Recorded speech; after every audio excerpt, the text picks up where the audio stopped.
Assalamualaikum warahmatullahi wabarakatuh. Apa kabar Bapak dan Ibu guru hebat?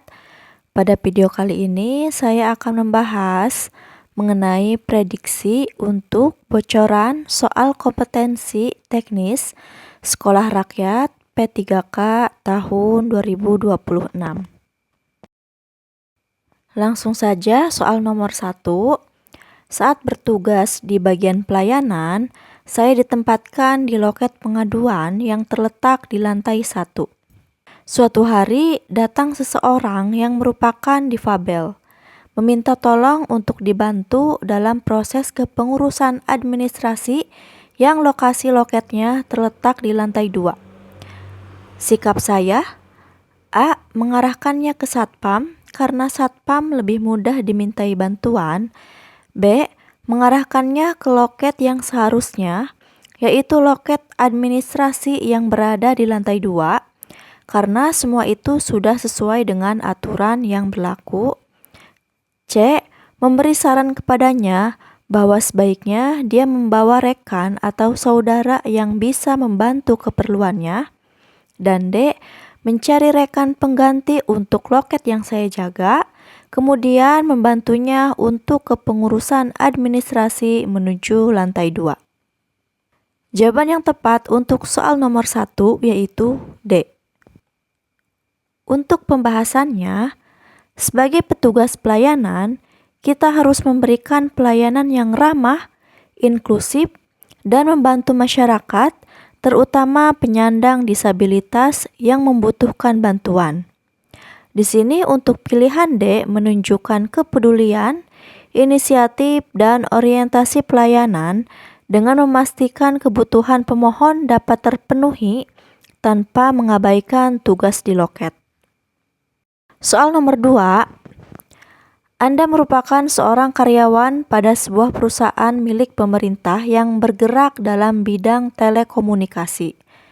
Pagi ini akan diadakan sebuah diskusi singkat dengan direksi perusahaan. Semua karyawan diminta untuk memberikan ide terkait peningkatan kualitas pelayanan terhadap pelanggan ke depannya agar banyak dari customer yang memakai jasa perusahaan Anda. Sikap Anda, A. Memberikan usulan jika ingin meningkatkan pelayanan, perusahaan memetakan hal yang diinginkan oleh konsumen dan memenuhi keinginan yang memungkinkan. B. Mengusulkan adanya cara untuk orang berkebutuhan khusus tetap dapat menggunakan produknya. C. Mengusulkan agar pada hari libur massal, biaya tiket didiskon hingga 50% sehingga banyak dari pelanggan yang akan menggunakan jasa perusahaan Anda. Dan D.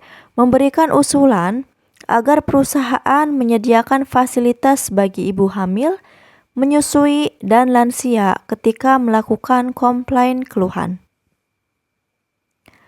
Jawaban yang tepat untuk soal nomor 2 yaitu A. Untuk pembahasannya, pilihan A menunjukkan pemikiran yang strategis dan berorientasi pada pelanggan secara menyeluruh. Dengan memetakan kebutuhan dan keinginan konsumen, perusahaan dapat meningkatkan kualitas layanan sesuai harapan pelanggan sehingga daya saing dan kepuasan pelanggan meningkat. Soal nomor 3, Anda adalah seorang staf kepegawaian di suatu kementerian.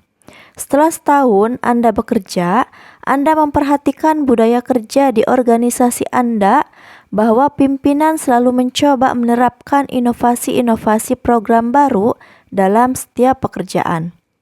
Namun, hal buruknya adalah mereka terlalu berfokus pada inisiatif strategis berupa proyek-proyek besar seperti workshop, internalisasi, bela negara, ataupun seminar terkait milenial dan revolusi industri. Namun, melupakan rutinitas administrasi yang justru malah keteteran dan tidak mendapatkan perhatian. Sikap Anda selanjutnya adalah A. Mencoba beradaptasi dengan hal tersebut dan mengikuti alur kerjanya. B. Mengusulkan proyek-proyek tambahan kepada pimpinan. C. Mengusulkan kepada pimpinan agar lebih memperhatikan rutinitas administrasi yang bisa lebih disederhanakan melalui teknologi. Dan D. Mengambil keputusan untuk lebih memperhatikan rutinitas administrasi yang bisa lebih disederhanakan melalui teknologi dan agar dapat dilakukan oleh semua staf kepegawaian. Jawaban yang tepat untuk soal nomor 3 yaitu C. Untuk pembahasannya di sini, pilihan C menunjukkan sikap proaktif, inovatif, dan tetap menghormati wewenang pimpinan. Di sini Anda tidak hanya mengidentifikasi masalah, tetapi juga menawarkan solusi berupa pemanfaatan teknologi untuk menyederhanakan proses administrasi sehingga pekerjaan rutin tetap berjalan efektif tanpa mengganggu program strategis. Soal nomor 4, setiap akhir tahun di kementerian tempat Anda bekerja selalu dilakukan survei organisasi Health Index di mana para pegawai menilai sendiri organisasinya. Hasil survei menunjukkan bahwa saat ini unit kerja tempat Anda bekerja berada di urutan kedua terbawah. Hal tersebut ditanggapi dengan berbagai respon di antara para pimpinan. Seorang pimpinan mengatakan hal tersebut adalah prestasi yang buruk, sementara pimpinan yang lain mengatakan hal tersebut sudah objektif karena para pegawai menilai suatu apa adanya, bukan dibuat-buat dengan menilai dengan skor yang besar untuk menjaga image untuk kerja mereka. Untuk meningkatkan hasil tersebut, cara yang harus dilakukan menurut Anda adalah A. Pimpinan yang berwibawa seharusnya melihat dari sudut pandang positif dan mengevaluasi aspek mana yang membuat skor survei rendah serta melakukan perbaikan sendiri. B. Pimpinan seharusnya menganggap itu hanya survei saja yang belum tentu mencerminkan keadaan yang sebenarnya. C. Pimpinan seharusnya turut andil dengan meminta pegawainya memberikan skor yang besar di survei berikutnya. Dan D. Pimpinan seharusnya mengevaluasi aspek mana yang membuat skor survei rendah serta melakukan perbaikan bersama jajarannya. Jawaban yang tepat untuk soal nomor 4 yaitu D. Untuk pembahasannya, hasil survei merupakan masukan yang berharga untuk mengetahui kondisi organisasi yang sebenarnya. Cara terbaik untuk meningkatkan hasil survei bukan dengan memanipulasi nilai, melainkan dengan mengidentifikasi penyebab skor rendah dan melakukan perbaikan bersama seluruh jajaran. Hal ini menunjukkan kepemimpinan yang kolaboratif, terbuka terhadap evaluasi, dan berorientasi pada perbaikan berkelanjutan. Soal nomor 5, pada era di mana informasi sangat membludak, para audiens memiliki keterbatasan waktu dan energi untuk memahami maupun membaca informasi yang disampaikan. Dengan banyak distraksi seperti media sosial saat ini, consumer attention merupakan aset yang penting. Kita harus berusaha untuk berhasil mendapatkan perhatian dari target audiens kita untuk mau memahami apa yang ingin kita sampaikan. Maka dari itu, infografik memiliki banyak manfaat untuk penyampaian informasi. Tahun ini, kantor mengharuskan semua laporan dibuat dalam bentuk berbeda, yaitu dalam bentuk infografik dan analisis dengan program teknologi baru yang belum begitu Anda pahami.